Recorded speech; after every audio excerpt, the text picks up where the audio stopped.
Good morning, good afternoon, and good evening.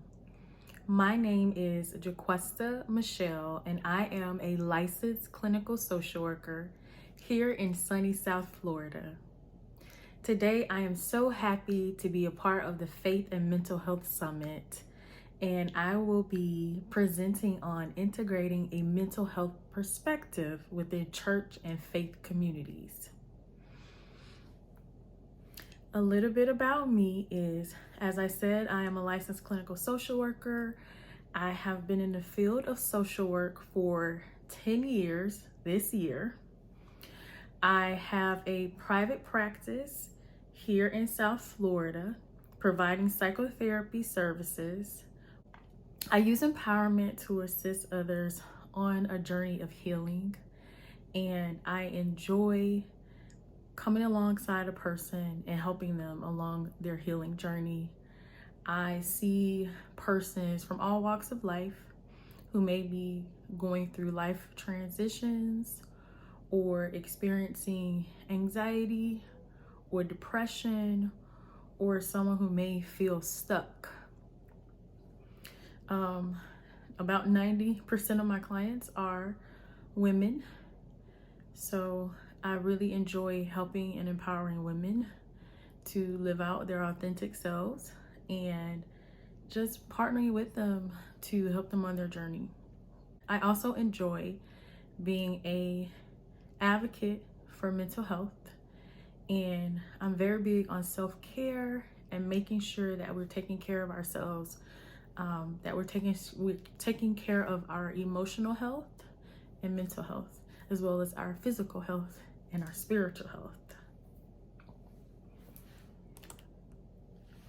So today I'm going to be telling you or sharing with you research surrounding mental health, the importance of why faith communities should incorporate a mental health focus, and how the faith community can respond or take action.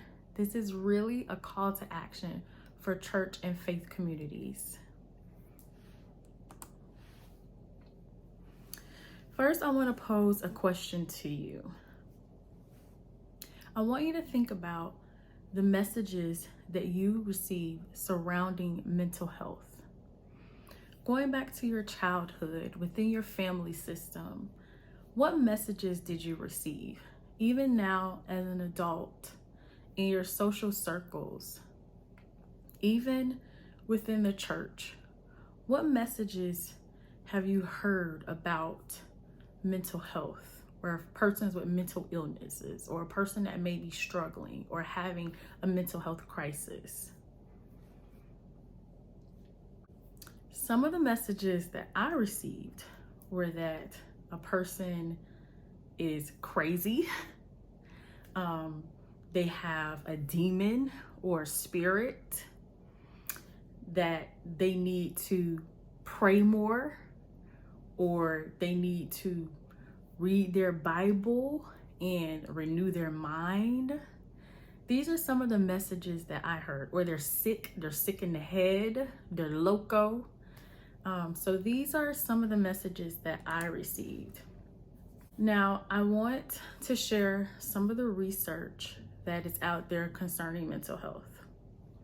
The World Health Organization reported that the pandemic caused a 25% increase in the prevalence of anxiety and depression worldwide.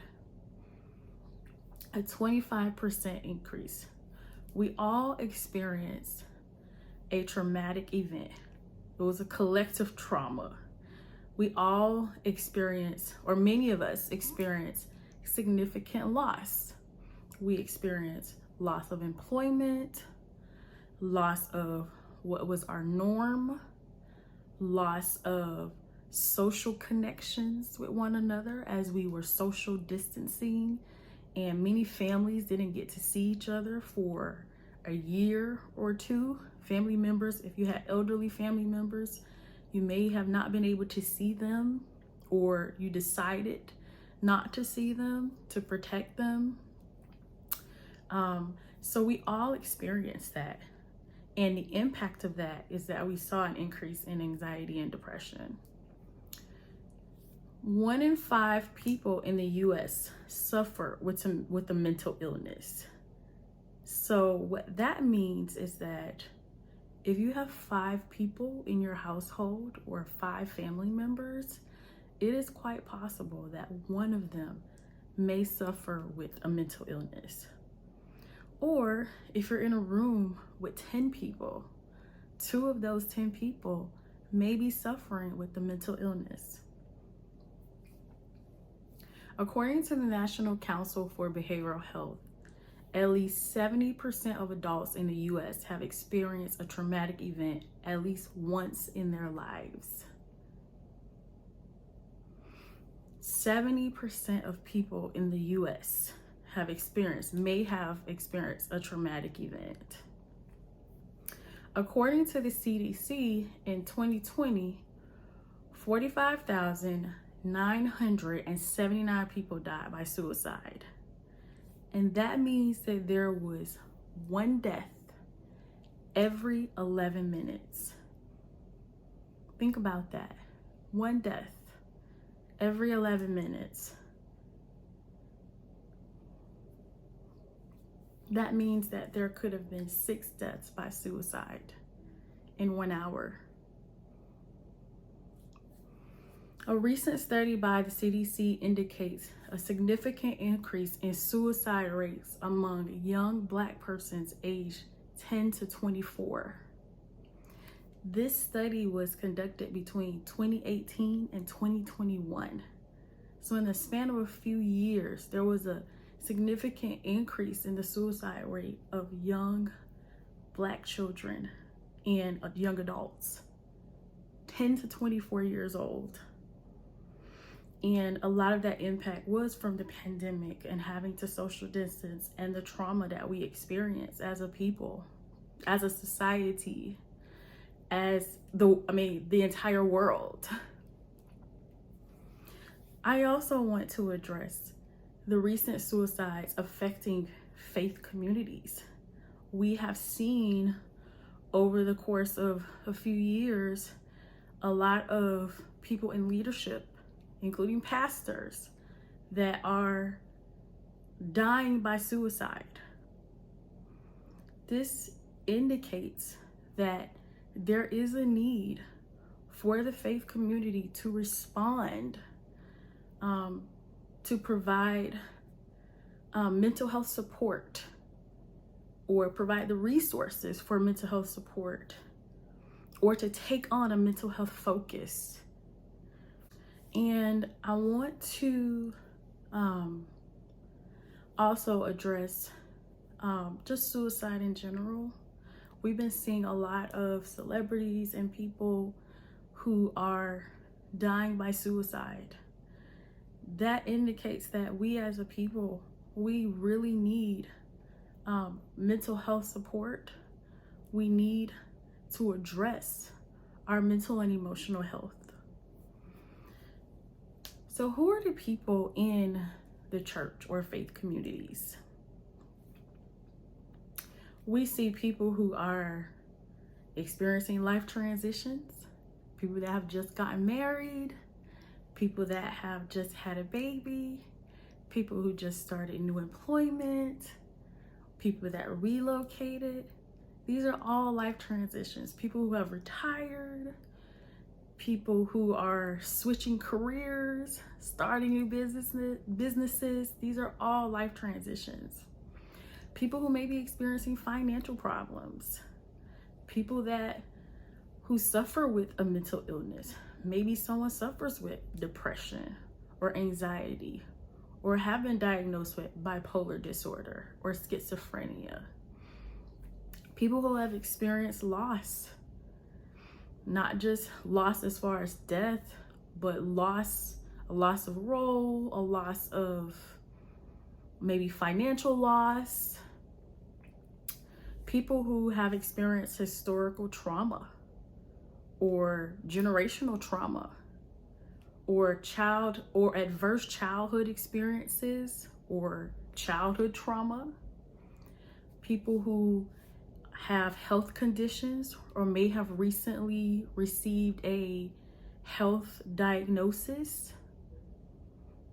people who have been socially isolated for a while, people who are experiencing societal pressures. There are societal pressures even within the church, within the leadership, with pastors, with lay ministers, the societal pressure to perform or to appear a certain way, to appear to have arrived to a certain place spiritually. People who have experienced depression, anxiety, someone that may be suffering with a substance use disorder, or people who have experienced church hurt or church trauma from an experience at the church. If we want to be real. And I want to spend some time talking about how trauma can affect your faith and spiritual life. So when a person experiences trauma, their brain goes into survival mode and the fight or flight system kicks in, right? So the part of the brain that we need, the thinking part of our brain, the prefrontal cortex, the higher order thinking part of our brain, it is the part of our brain that helps us to regulate our thoughts, behaviors, and emotions, right? It also helps us with reasoning, problem solving, executive functioning skills, impulse control. That part of the brain has been shut down by the trauma. So if you have a person experiencing a mental health crisis and they come to you and they're in crisis mode, they're overthinking, they have anxiety, they may even be dissociating, they're dysregulated, maybe they're angry, maybe they're extremely sad. To tell a person that they need to just pray or to beat them over the head with scripture is not going to work, because that part of their brain has been shut down and they are now in fight or flight. I have to survive. I've experienced a trauma. The world feels unsafe. People feel unsafe. Environments feel unsafe because safety has been threatened. And now I feel vulnerable to any threats that may come my way. So because of that, trauma causes distrust of people, distrust of the world, distrust of God and the church and faith communities. It triggers feelings of abandonment. A person may feel that God has forsaken them. Why did God allow this to happen to me? How did this happen? How could it? I'm a person who believes in God. Like, God, how could you do this to me? These are real experiences. And to say that a person needs to pray it away or that they need to just read the word more and it will solve their problem, it is that messaging is dismissive. You're invalidating their experience. And a person who has experienced a trauma, they need to be validated. They need to know that what they're feeling is real, but that you're going to come alongside them to support them, that you're going to be there. And maybe you can be the person to help you, or the faith communities can be that bridge to help them get the help that they need. A lot of times people come to the church because they have a hurt or an issue and they're looking for the church to help them. They're looking for the church to love on them. And sometimes faith communities and churches do a poor job of coming alongside and providing that support and love. So I want to ask, is prayer enough? So I ask that question because we hear it often. You need to pray about it. I've worked with individuals who struggled emotionally and mentally, and who were praying people. They came to me as their therapist, and I had to help them process their emotions. There's even like shame. They have a sense of shame because the prayer hasn't worked, or because they're supposed to be praying people. They're supposed to be people of faith. They're people that believe in God, and they're still struggling. They take on shame. So we have to undo that. We have to help them to know that there's no shame in that. You've gone and you've experienced something that affected you psychologically, that imprinted on you, and now you're having a hard time. But there are people out there that can help you. There's resources, there's therapists, there's licensed people that can assist you in this journey, along with your church community. Don't get me wrong, prayer is an effective strategy. Prayer, reading the Bible, and therapy, as standalones for some people, they may not work.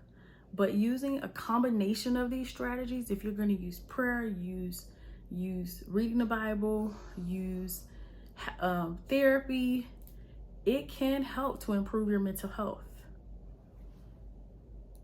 So a combination of those strategies can help. I want to share about the faith community response. And it's important for faith communities to become trauma informed.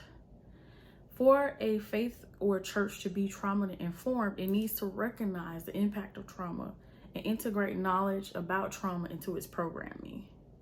You also should understand how trauma affects individuals and how they relate to God and others.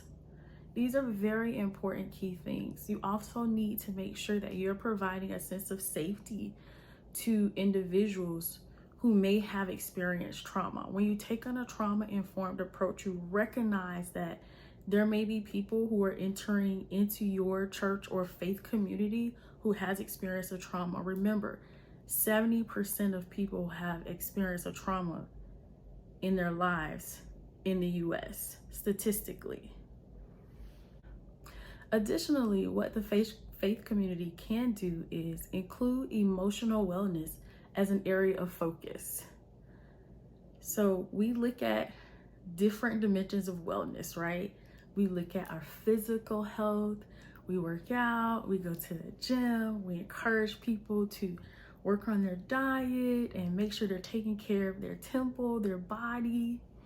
We also need to make sure that people are taking care of their emotional health, just as much as we tell people to take care of their spiritual health. It's important for a person to understand, to be able to identify and label how they're feeling, to be able to express it and communicate it with a safe person, and to not feel that they are going to be judged because they feel that way. We as a society, we do not do well with people experiencing the non-feel good emotions, sadness, anger, or a person that seems to have a depressed mood, or someone who seems irritable. We don't do a good job of providing space for those people. We want people to always be joyful. We always want them to be happy. We want them to be glad. We want them to be full of laughter. But in reality, that is not the human experience on a day-to-day basis. The truth of the matter is that we all experience a range of emotions, and that's quite okay, and it's normal. So making sure that we encourage people to focus on their emotional wellness. Create a ministry that focuses on mental health support. It's important that the church and faith communities focus on mental health, whether that be from the pulpit in sermons, whether we have ministries dedicated to that, or committees, a mental health committee that provides resources. Church or faith communities can also provide resource guides, create a resource app, post mental health resources on their social media and their website.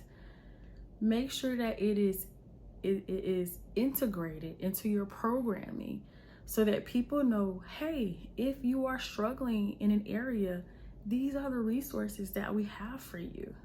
Maybe even develop relationships with licensed clinicians in your local community, and develop and maintain a resource guide for congregants that have mental health resources, clinicians in the local area that they can reach out to that may be able to help them to address their mental health concerns. Also, maybe factor into the church budget to hire or consult with a licensed clinician who you can refer congregants to that have severe mental illnesses, or someone who can provide mental health seminars, or someone that can facilitate support groups or psychoeducational groups. Or this person can be a volunteer who's a part of your congregation, a volunteer, or have a group of volunteers who volunteer to facilitate support groups or psychoeducational groups on mental health topics. Or something that I've seen recently is for the church to provide a space for these mental health professionals to come in to provide psychoeducational groups. I've seen that also, where the church provides a space and these licensed clinicians come in and they speak and they share about these groups, and the church promotes it. Also, include a local include a guide that has licensed clinicians in it, and that you post it visibly on your church's website so that people have access to it. They know where they can find it, and make sure it's somewhere that it's visible. Also, it's important for pastors, lay ministers, and staff to continuously, maybe periodically, quarterly, provide sermons on mental health issues or topics, or integrate it into their sermons in some way to reduce the stigma. We want people to know that we are with them, we support them, this is a safe space, and that they can come here and they can gather here, and that they will not be turned away, they won't be dismissed, they won't be rejected, and that we're going to be there with them, to pray with them, to support them and to walk with them through this healing journey. I also wanted to share a couple of resources. One of the resources is the traumainformedchurches.org. It's www.traumainformedchurches.org. They actually provide trainings for churches to become trauma informed. Very good materials, and I strongly encourage you, if you want to become trauma informed, that you go ahead and go to that site. Another one that I found is the Justice Coalition. They have listed on their site trauma informed resources also.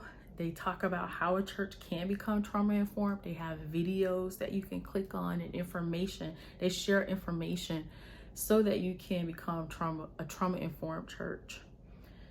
These are great tools or starting places for a church that is interested in becoming more trauma informed. I also follow Dr. Tama Bryant. She is a wealth of knowledge and information. She combines faith and mental health, and she does it in a way that is real and helps you to better understand the importance of having the faith community address mental health issues. Also, Dr. Anita Phillips. I love both of these women. I follow them because they both combine faith and mental health, and they address issues of trauma, mental illnesses, and the experiences of a person within a church, and what we can do and what faith communities can do to support individuals. So I hope that you enjoyed this presentation, and I hope that you will utilize some of these resources.